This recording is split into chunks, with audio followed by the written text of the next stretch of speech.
Good morning, students. Welcome back to our English class.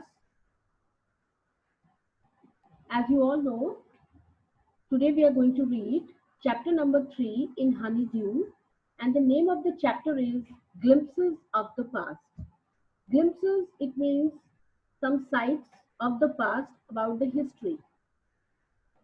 So, Dahlia core values are risk taking and growth mindset. That is, we will be inculcating in the students two core values that are growth mindset. Their minds will be grown up, they will be thinking about their past, what is in the present, and the other is risk taking, means they will find out that our freedom fighters have taken so many risks in bringing freedom to our country. Yes. So the author of this chapter is S.D. Sawant. Shivaji Sawant. He was born in 31 August 1940 and he died in 18th September 2002. He was an Indian novelist in the Marathi language. He used to write the novels in Marathi language. He is known as Mrityu Jaykar, and the meaning of Mrityu Jaykar is Mrityu Jay, for writing the famous Marathi novel Mrityu Jay. So he was the first Marathi writer to be awarded with prestigious Murti Devi Award in 1994. So now back to our chapter, Glimpses of the Past. So before we start our chapter, there is something. Here are some pictorial glimpses, means glimpses are there with pictures of the history of our country from 1757 to 1857. These pictures and speech bubbles means which are given in the bubbles. Whatever they are telling, it is given in the bubbles that are called speech bubbles, will help clarify your understanding of the conditions that led to the event known as the First War of Independence in 1857. That is, our India got independent, it became independent on 1947. But before that, in 1857 also, our freedom fighters, our Indians, tried to free our country from the British, but they failed. So we will be having some glimpses of that. So now you can see the martyrs. Martyrs, the persons, the freedom fighters, those who have sacrificed their lives for the sake of the country. So it was a function in Delhi, and you can see the lady who is speaking, who is having the speech, this one speech bubbles, and that is Lata Mangeshkar, the famous singer of India. So she is telling, "Oh my countrymen, let your eyes fill with tears as you recall the sacrifices of India's martyrs." This is the famous song which is usually sung on 15th August and 26th January. ऐ मेरे वतन के लोगों, जरा आंखों में भर लो पानी, जो शहीद हुए हैं उनकी जरा याद करो कुर्बानी. So this is the famous freedom song, and Lata has sang this for the freedom fighters as a tribute to the freedom fighters. And in this screen, you can see. So in this screen also you can see the martyrs, the persons, the great freedom fighters, those who have sacrificed their lives. So you can see the picture of Jawaharlal Nehru, you can see the picture of Mahatma Gandhi, you can see the picture of Subhash Chandra Bose, Bhagat Singh, Jhansi Ki Rani, Bal Gangadhar Tilak, Bahadur Shah Zafar. So all these were the martyrs, those who have sacrificed their life for the sake of the country. So now comes the company's conquest, means the story starts from 1757. So from 1757, the East India Company, they made their legs firm in our country. Means they came here for the purpose of business, but afterwards this business turned over into the capturing of India. So you can see with its superior weapons, the British India Company was extending its power in 18th century India. This was the map of India in 1765. So you can see Indian princes, British territory. Then the Indian princes were short-sighted, means they were not so wise, they were not so intelligent. They could not see what was going in the future time. That upstart Raja Bah, call the English merchants, they will help me to defeat him. The people had no peace due to such constant fights. Means the princes were busy in fighting with each other. And one prince used to take the help of the British. And in when they used to help them, they used to tell that prince that we will be capturing, yeah, we will be having all the ownership of your country. So in this way, the princes were caught in their trap. So in this picture also you can see the company's conquest. This is from 1757 to 1849. The rivalries helped the East India Company, and it could easily subdue Indian princes one by one. That means if the fighting was between two Indian princes, one used to take help of the British, and the British used to defeat the other, and the one whom he has helped, he was under his authority. So a far-seeing ruler like the brave Tipu of Mysore fought the British till he died fighting. But still, some wise rulers were also there. Those who have seen, those were not short-sighted. They saw that the British were just taking the policy divide and rule. So Tipu Sultan fought bravely with this British, but at the end he died. So now you can see, thank God, there is peace in the country now. No more wars and no looting by thugs. It is good who sent the British. Some were happy because for some time there was a peace over there. There were no robbers, there were no thefts. But afterwards, they knew what the problem was coming. Our destiny is linked with them. Now they are telling ki our destiny means the British are good.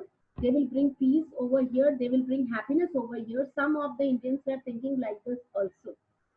How did Indians react to this conquest? The white man has killed our dethroned, our kings. But some were still thinking that the English, that the Britishers have killed their kings, and now they are going to capture their throne also.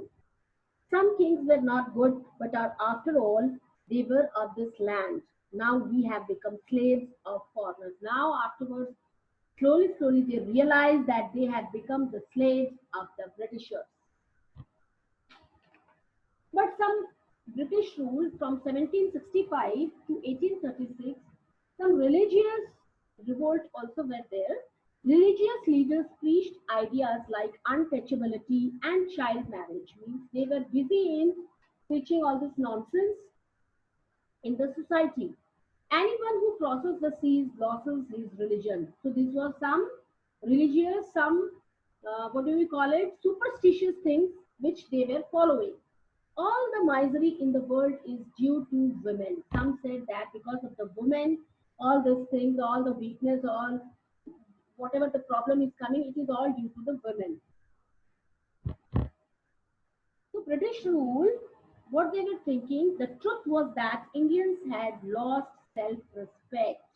The British frowned them. That means they have lost their self-respect, they have lost their ownership. Now they were totally slaves of the Britishers. The natives are unworthy of trust, incapable of honesty. Now, what they were thinking, yes, the king, the princes of the Indian, they were not worthy and they were not capable of ruling over the country. True, your honor, but I am honest. But some of them, some of the Indians were, they come in their words and they were ready even to kill their brothers also. Being merchants, the British wanted quick profits. Their heavy taxes forced farmers to abandon their fields. So now, first the farmers have to take, now again the peasants, they have to pay a lot of heavy taxes, and in result they were all ruined. But your men are taking all my crop. Now where will they give the taxes? Where they were going to pay the taxes, because all the crops which they have produced were taken by the Britishers. You are still in arrears. If you don't pay next week, I will send you to jail. And this was one thing more. They used to take heavy loans, and afterwards, when they were not able to pay that loan, they used to take away their crops, their fields.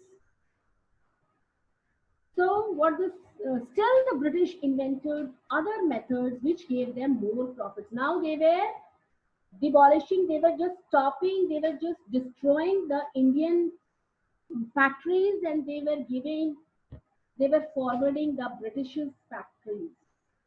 Still, the British invented other methods which gave them more profits.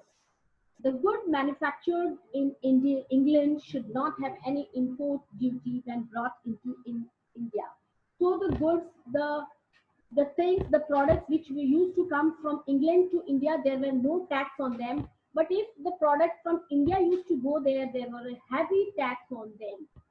Good idea. The East India Company's laws began to cripple Indian industry, and as a result, the Indian industry became vanish. They were vanishing.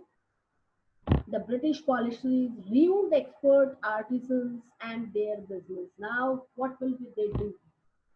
So, inevitably, famines followed between 1822 and 1836. 15 lakh Indians died of starvation. There was one famine also came in between, and the Britishers didn't give even a single grain to eat. So, as a result, they died due to starvation. Now, one social reformer, Raja Ram Mohan Roy, he also played an important role from 1772 to 1833.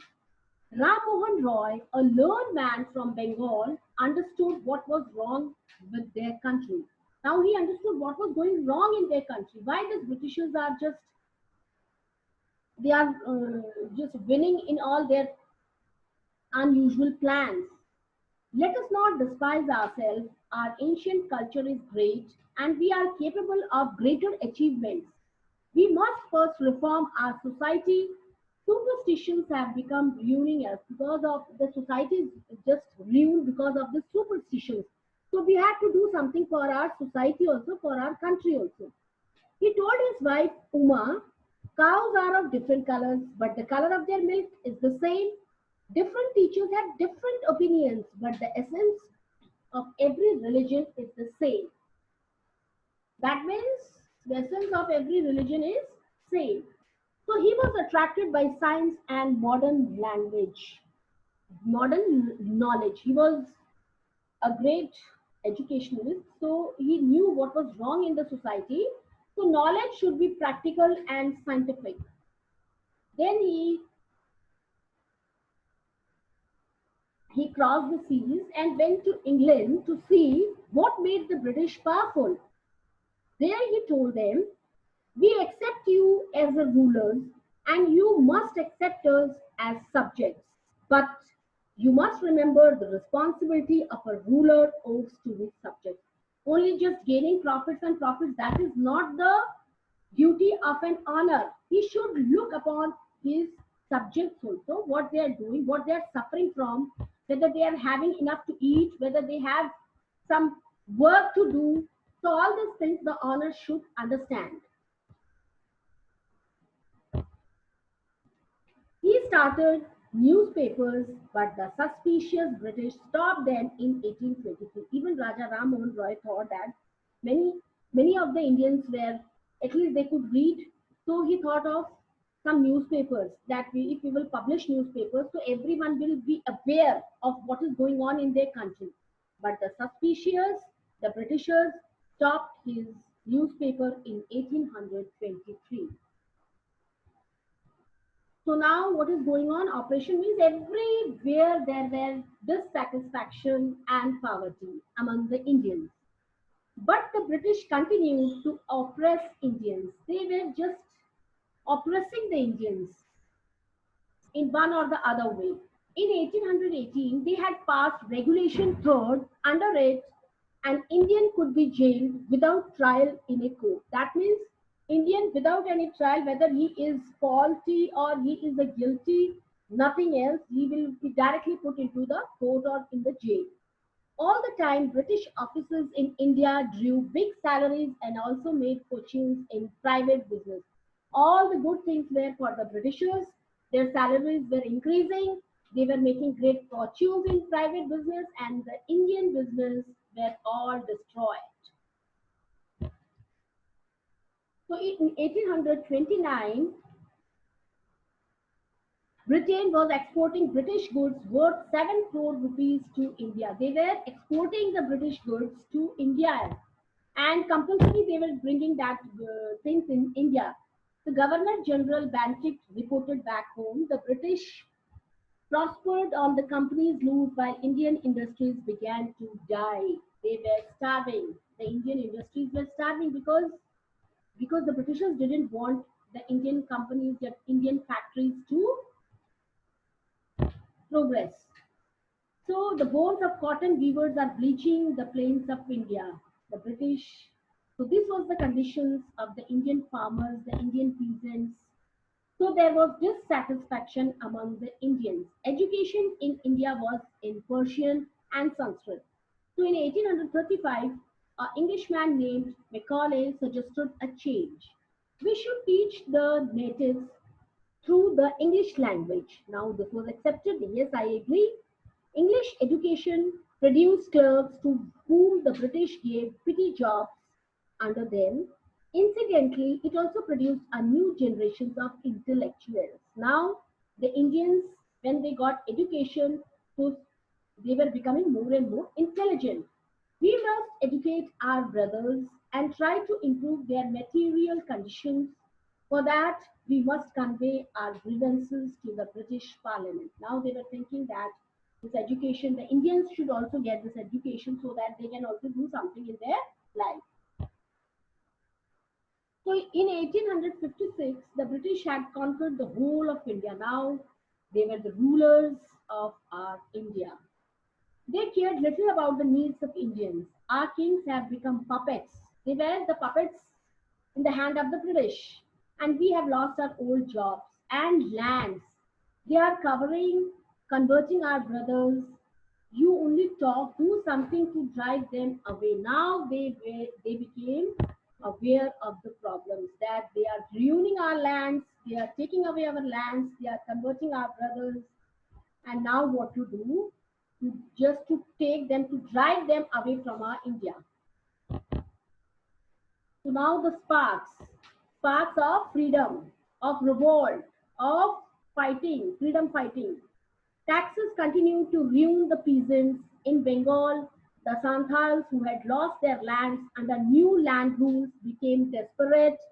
In 1855, they rose in rebellion and massacred Europeans and their supporters alike. Now, if dissatisfaction is there all around, so as a result, there was a revolt.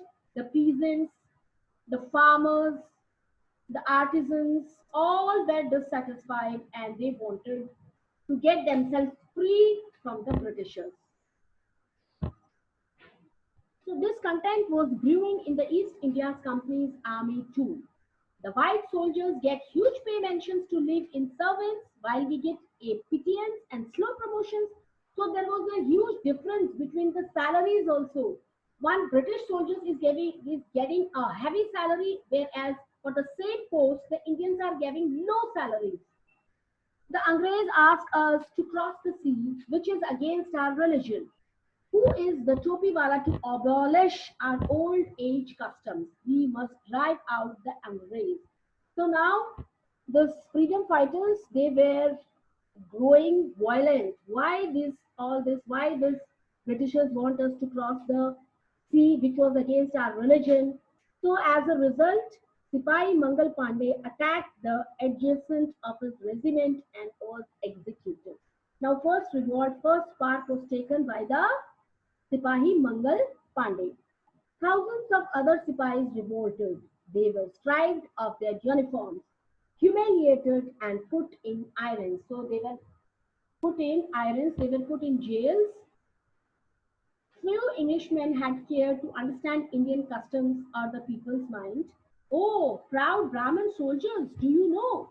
that the grease on the bullet you have to bite is made from the fat of cows and pigs. What? The white man has deceived us too. Soon chapatis were sent from village to village to tell the people that their emperor would want their services. Yes, all my village men will be ready because they could not send the messages directly. So the papers or the chapatis, they were having the messages. Similarly, lotus flowers circulated among Indian soldiers. Death to the foreigner, death to the foreigner. This was the slogan. The masses gave all help and shelter to their patriots. So now at last the revolt came, the revolt of 1857. Then there was a violent outbreak at Meerut. So first, this revolt was in the Meerut. The Sipahis marched to Delhi. Long live our Emperor Bahadur Shah Zafar. Let me tell you, Bahadur Shah Zafar was the last Muslim emperor, and after that, the British occupied our Bharat, our India. So the rebellion spread wider and wider. Many landlords had lost their lands because of the British policies, and they were so, that means they were kicked out. The white man's rule must end. Yes, we will help you. Now the Indians, now some common sense were just going in their mind. Yes, if we will not be one, the Britishers will not go away from our country. So even many former rulers like Begum Hazrat, she also of Lucknow were beaten. She was also destroyed. She was also dissatisfied with the British rules. They joined the upsurge against the foreigner. They made a committee. The people rose everywhere in Bareilly, Allahabad. So Azimullah Khan told Tatya Tope, we should have Peshwa Nana Sahib as our leader in this war of independence. The patriots pounced upon the British and fought peace battles all over North India. So they were with almighty, with all, what do you call it in Hindi, Josh, with all power. Revolted, they fought against the Britishers. 80-year-old Kamar Singh of Bihar received a bullet in his wrist. Mother Ganga, this is my last offering to you. But as a result, the 1857 revolt was counted as a failure. But from that, from 1857, the fight for freedom was going on continuously. And at last, on 15th August 1947, we got freedom because of the great freedom fighters of India. So we should not forget their sacrifice for our country. So students, this was all about the chapter, and I hope you all enjoyed it. Thank you. We will We will meet in our next class. Till then, goodbye. Stay fit, stay healthy, remain at your home.